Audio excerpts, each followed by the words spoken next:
Welcome to Women in the Middle Entrepreneurs, the podcast that gives you an unfiltered behind-the-scenes look at what it's really like being a woman in the middle who's over 50 and following her entrepreneurial dreams. Grab a superhero cape, girlfriend, because you deserve one. I'm your host, Master Certified Life Coach and Midlife Mentor, Suzy Rosenstein, and I am excited to inspire you with interviews that feature all of this midlife amazingness. Let's go.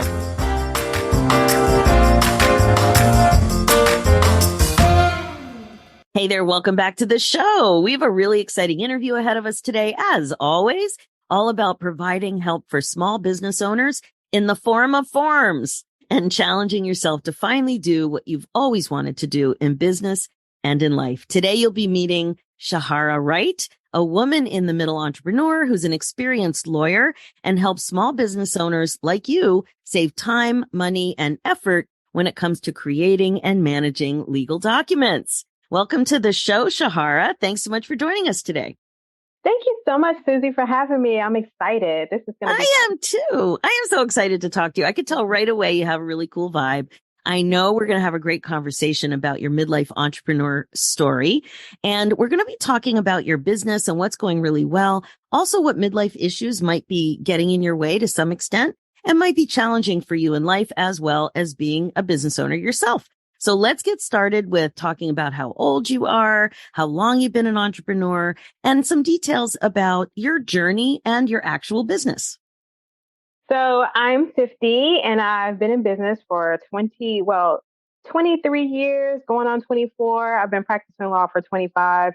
I got licensed. I did some other stuff for a year and then I went into business just right after that. So that's there. I think I forgot what the other questions are. I'm sorry. Oh, just about your entrepreneurial journey. Like right away, I've got a question for you. You went into your own business that soon after law school?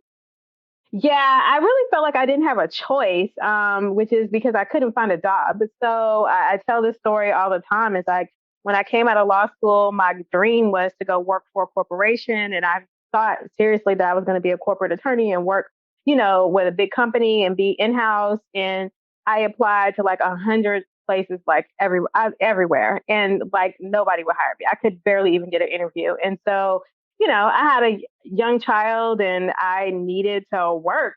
So, I was licensed. So I was like, well, I guess I'm going to do it myself. And that's kind of what happened.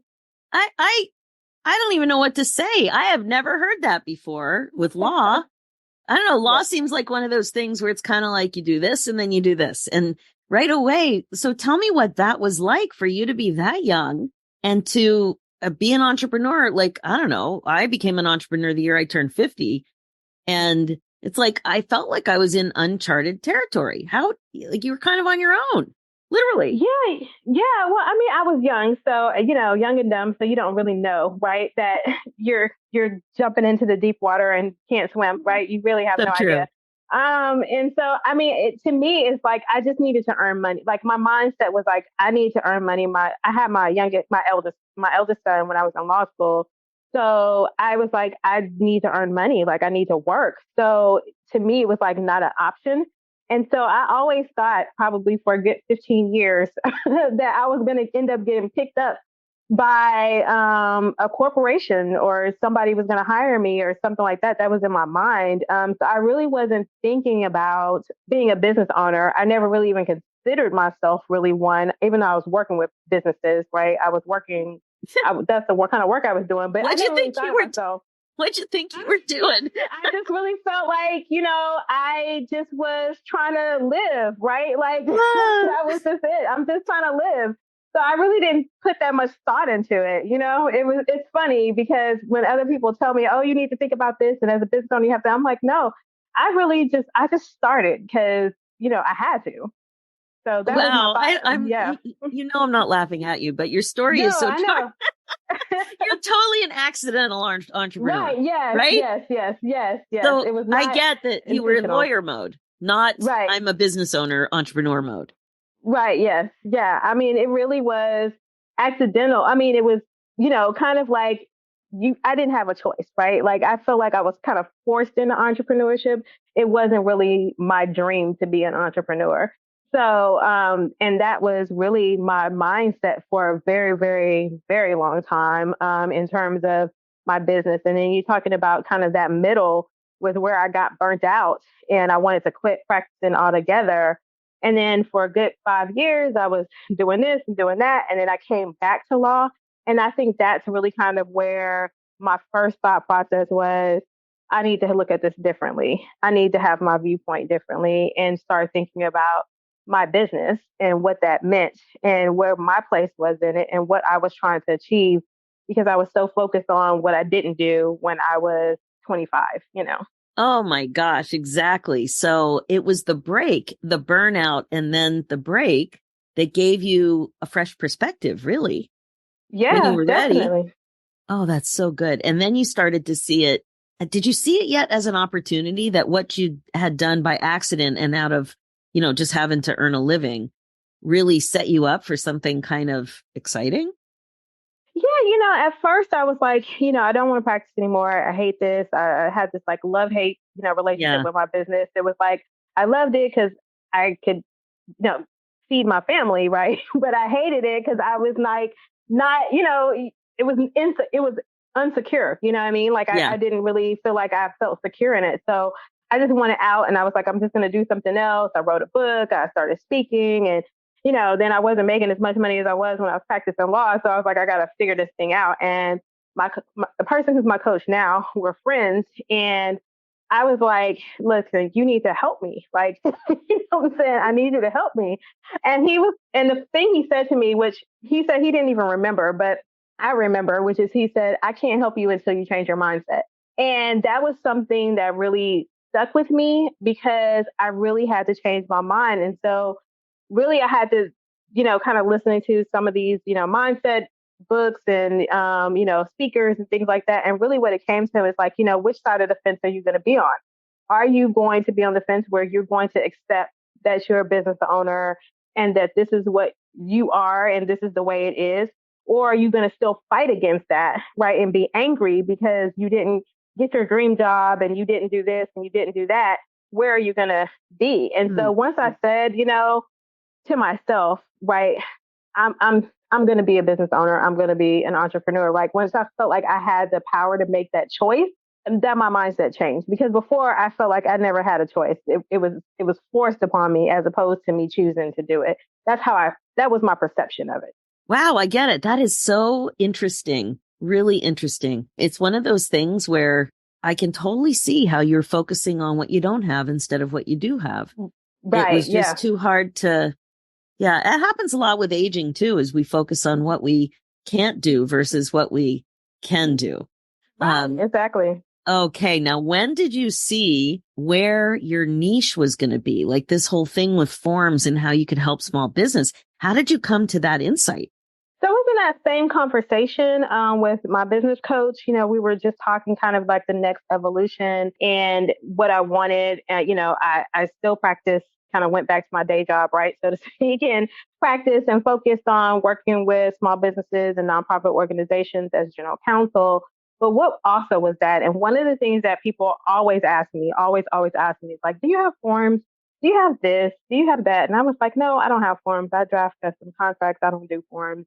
Forms are stupid, right? Like that's kind of how my thought process was. I didn't think it made any sense. And so we talked about that and it was like, people come to you to draft contracts. Like that's like a large part of my business is people are asking me to draft contracts. So why do you not have forms? And so that's really kind of the process was it's like, okay, it makes sense now. So now all this experience I have, all these things I can have, I can put them into forms.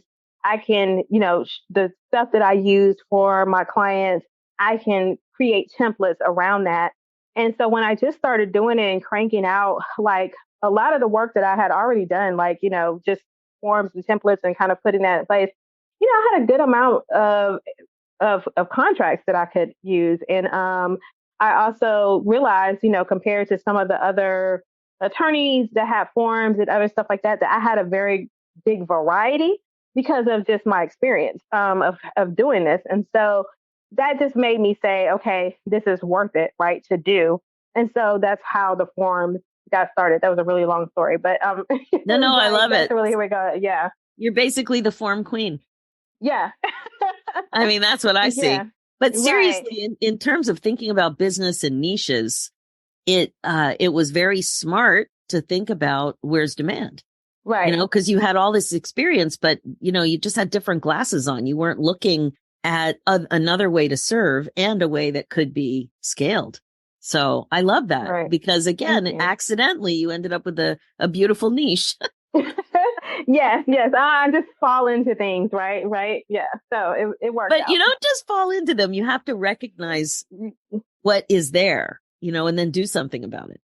No, that's true. That's yeah. true. So don't sell yourself short on that one. But see, it's a very different skill to take that next step. Okay. So now you're the form queen and you are, living as a midlife woman and then stuff starts to happen. So how do you think midlife is popping up and causing some hiccups? How's it affecting you, these classic midlife issues? I don't know how to count it if it's classic, and probably is, but maybe just haven't had enough conversations, right, to know whether I'll tell you. Everybody knows. But it just comes to a point, especially as a woman, that you just kind of want to reevaluate who you are and where you're going and who you are as an individual, right? Separate and apart from the kids, separate and apart from the spouse. I got divorced and, I told you I kind of wanted to get away from my practice and I really needed to figure out who I was and who I wanted to be. And I felt like I had really lost that completely. Like if you would have asked me like, what's your favorite food? I was like, I don't know. What do you like? I don't know. Like I really had no idea. And then trying to figure that out again, it was like, looking in the mirror and like, who are you? Like I had no idea. And so I think I spent a significant amount of my time, in the last 5-6 years trying to figure out who is Shahara and asking myself, what do you like? What do you want? Where do you want to go? What are your dreams? What is all of that? And that's really, I think, has been my biggest struggle, but it's also been very rewarding to see who I am really. And I love that the way you describe that is so accurate. First of all, it is classic. And I hear it all the time. And the way women tend to talk about it is they feel blah, they feel confused, they don't know what they want, they feel stuck, they feel stagnant. Yeah. And it's very surprising to overachieving, bright, successful people who haven't struggled with this kind of stuff in decades to all of a sudden just go, oh my God, I don't even know what I want. I don't know how to get there because I don't even know what it is. Like it's just so foreign because we haven't been thinking about ourselves for decades. Right. In the way that you have to think about yourself to answer those questions. So I'm very curious, what was the first kind of thing that cracked that you could see something about what you wanted? Do you remember what that glimmer was? Yeah. When I decided I didn't want to practice anymore, I started reducing, my practice. I stopped litigating. I stopped doing this. I really wasn't practicing anymore. And I was speaking and I wrote a book and I was doing this joint. It's called From Entrepreneur to CEO. And so it's just about business management and, thinking more in a strategic mindset as a CEO, as opposed to just kind of doing things in the fly, like how I did most of them. So that was really what it was. And I was doing all these things, but I was broke. I have a lot of money. I spent a lot of money, lost a lot of money, used some coaches, and it weren't that they were bad coaches. I don't want to couch it as that they were bad. I just wasn't in a place where I could really do anything, right? Because I was still trying to figure out, all these different things. I just wanted to get away as opposed to trying to really figure out what it was. So I realized, I don't like being broke. I don't like not having money. I know it's like, this is not, I don't want this. I don't like this. I love that insight. It's a great insight to have. Yes. Yeah. I was like, this is not for me. This is not what I want. I want to make money. And so when I went back and started practicing, it wasn't hard, to get back and make the money. But then I realized for the, kind of first portion of that, right, I was just had my head down trying to make money to survive. I really wasn't thinking about anything else. And now, that whole conversation I have was, I really want more. I want to be able to travel. I want to be able to buy houses. I want to be able to, put my kids through college. I want to be able to do this. And suddenly it wasn't just about surviving. It was really about, how do I create, a business that will allow me to do those things. And that thought process was completely different from what I had before. And so every time I'm thinking about that, now I'm thinking, oh, well, I also want to do this. Oh, I also want to do that. I'm meeting other people and they're doing stuff. And I'm like, hey, I would want to do that. And so it's really that kind of snowball, so to speak, that really kind of said, okay, I don't like being broke. I want money. Okay. And I want to be able to do what I want to do. And so I want to do this. And I'm like, okay, well, I need a business that is going to allow me to do that. So then I need to change how I'm looking at it so that I can have the business that I want, that will Right. allow me to do the things that I want to do. Yeah. Bingo. Yeah. So you had to first understand that your whole self-concept had to change about your relationship with this profession, your business. Right. It's a combination of the profession, the law profession, and your business. And then you had to get clear on, you don't just want to be workaday. You want to grow something. And then you started to see, you wanted to travel. You wanted to buy homes. You wanted to pay for colleges. And yeah, that's very different when you start to see the business as an opportunity, as a blueprint, really. It's an empty blueprint to creating your dreams. It really is. Wow. So when you realized you wanted to travel, where did you want to travel? So I wanted to go to Europe. So I had a chance, I think it was 2017, to go to London. That was the first time that I went to London. I had a friend there. We had a great time. I took my youngest son with me, spoke. And then I was supposed to go to Vancouver. And well, actually, yeah, I was supposed to go to Vancouver. That was in 2019. My mom ended up breaking her foot. So I had to cancel that trip. And then COVID hit. And so I was supposed to go back to London and do Paris. And then, I had all these little places, I got a really long hit list of places, but Europe was my number one. And so I realized in order for me to travel like I want to travel, I got to be able to do more. I wanted to spend a summer in Mexico, and I wanted to, just a bunch of different things, like longer trips, be able to travel more often. Cause I was like, okay, I'm 50 and I need, right. I only got so much time. So I need to be going quicker, right? I can't do this once every 5 years. I need to get on it. So that really was just okay, I need to do more so that I can do that. So, yeah, it was just really kind of, I had a whole list of a bunch of places, Paris, which I still haven't been, Italy, Greece, all of these places in Europe that I really wanted to go to. I love that. So really clearing the way so that you could kind of think about it. It's very motivating once you get, it becomes a little bit more tangible. It's like, I want to go there, and I can figure out, I can see now how I can kind of make that happen. That's so good. Yeah. And in your notes for the show, you noted that you want to push yourself to meet your own expectations, that you think of it as your personal challenge. Why do you think of it as a challenge? I feel for, again, most of my life, I feel like I'm repeating myself, but it's just kind of the thing, right?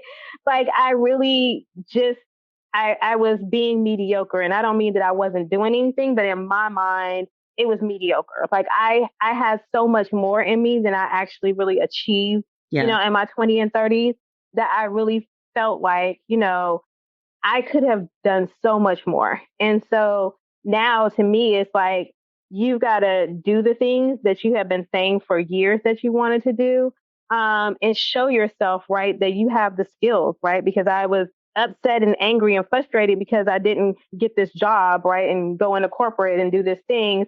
Well, I still have the skill. I still, am well known in my profession. I still do quite well. Other attorneys come and ask me to do stuff. I had to kind of see things differently. And so it's me now saying, okay, every day, Shahara, you're good, right? You can do this. Put yourself in different places. Don't be scared to, step out, and that's really, to me, even being able to say, man, I did a great job, right? And being able to congratulate myself and be able to say, be proud of me, I love for the it. work that I'm doing. So I love it. that's something that I work on every day. Yeah. Yeah. You know what? You're smart to work on it because nobody else is taking care of us. We Right. have to take care of ourselves, right? Another thing that you said as a priority is obviously focusing on your business and happiness, but also your health. So what Yeah. do you mean by that? I want to be able, to travel. I want to be able to get around and be in my right mind and do some things. And so it's important, obviously, that I maintain my health. I'm stressed. I have a ADHD son and he's a teenager. So if you know how obnoxious, teenagers are, then on top of that, add the ADHD is just like a lot. I'm a single parent, I'm running a business. It's a lot. So Yeah. there's just days where I'm feeling it and I'm really trying to learn how to manage all of that, and not have a heart attack, and not have a stroke, not, try to eat better, not still where I should be, but, I'm trying to eat better, trying to do things better so that I can, enjoy life after 50 and be able to do the things that I want to do. So that's important, I think, to Yeah. ensure that if I want to be able to do these things, I need to be healthy. Right. Yeah, So, exactly. And it's one of the things that we definitely take for granted is mobility, you know, hmm. because I remember I took this trip, 6-day whitewater rafting trip in the Grand Canyon. Wow. It was really cool, but it was like camping in the sand with tents and cots Hmm. and, doing this pretty serious whitewater rafting. Anyway, there was a group of people. There were, I think 17 or 8 of us or 18 of us and then 5 guides and 2 rafts. And 4 of the guests were well into their 70s. Wow. Right? So right away, you wouldn't think somebody in their 70s can do a trip like that. And I was a little surprised. And Mm. one of them had a recent knee replacement. There's different places in the raft that you feel the, when you hit a rapid, and some of them are huge there, it's quite a lot. There's a lot of movement. The Right. raft is up, the raft is down, you're soaking wet, you're hanging on, you're Right. really, Right. Right. it's really crazy. And there are some spots in the raft that you can sit where it's not quite as intense, but still it's in the middle, like it's sand, it's camping, it's not a hotel room, it's not a proper bathroom. It's Right. Right. Right. there's a lot going on. And I thought to myself, wow, I have to watch my stereotypes about aging. So that trip was maybe 15 years ago. But on the other hand, there are some things that are easier for us to do. I just got back from a trip in Baja, California, which is Mexico, whale watching, which is my passion, and getting in and out of these small 20-foot boats. I'm short. I'm under 5 foot.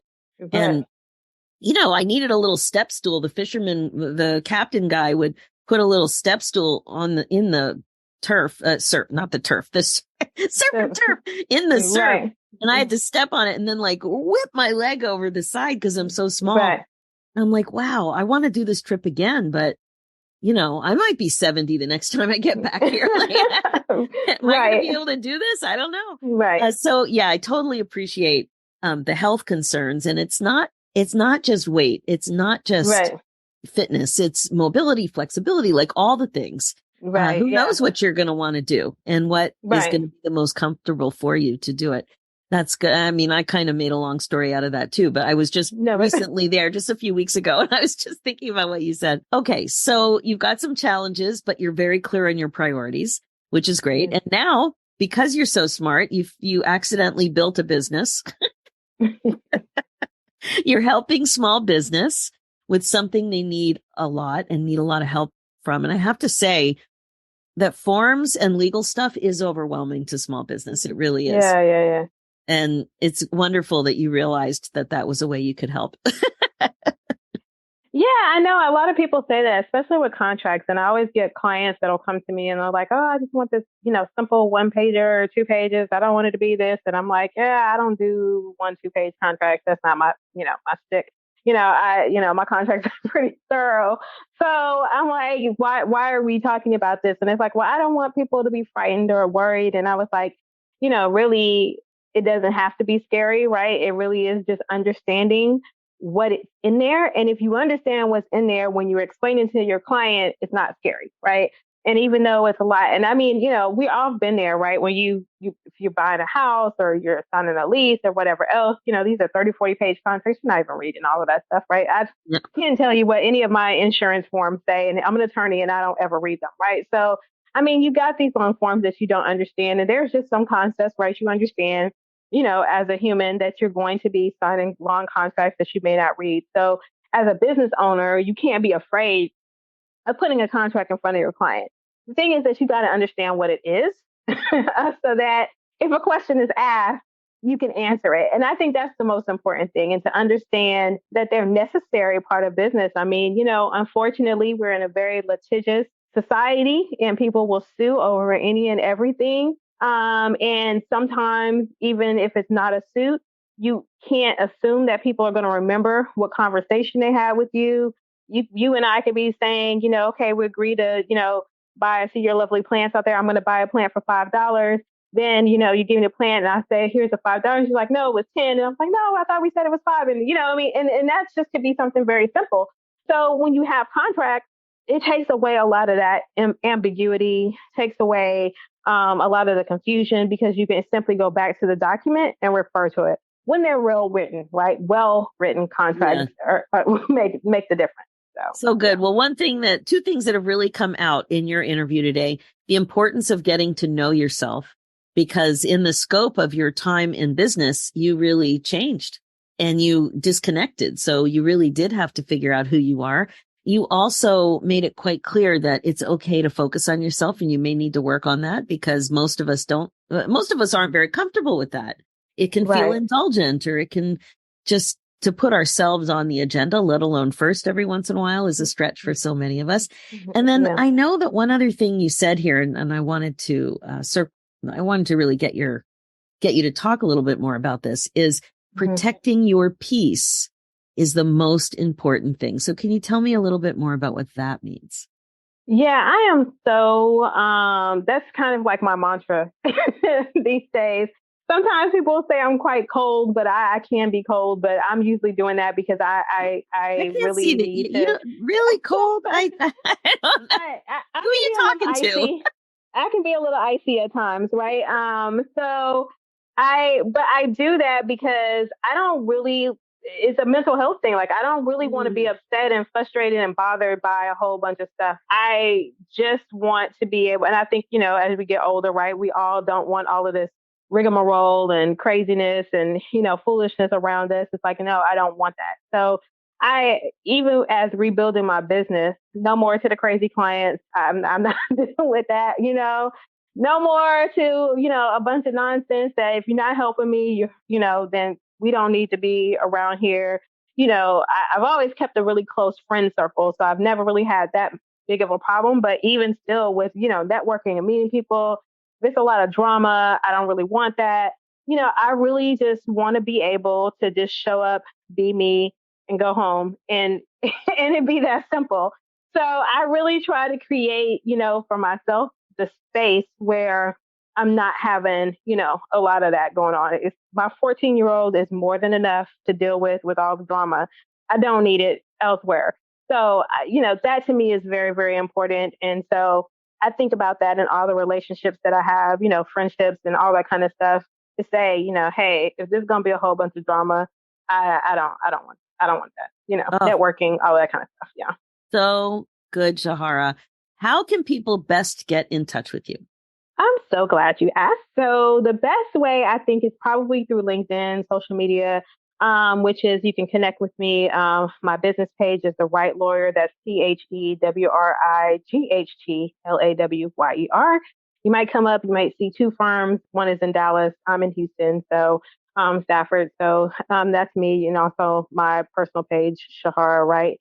On LinkedIn, I also have a Instagram, which is The Real Wright Lawyer. That's TheRealWrightLawyer. And then Facebook, The Wright Lawyer. So you can find me on any of those places. That's the best way.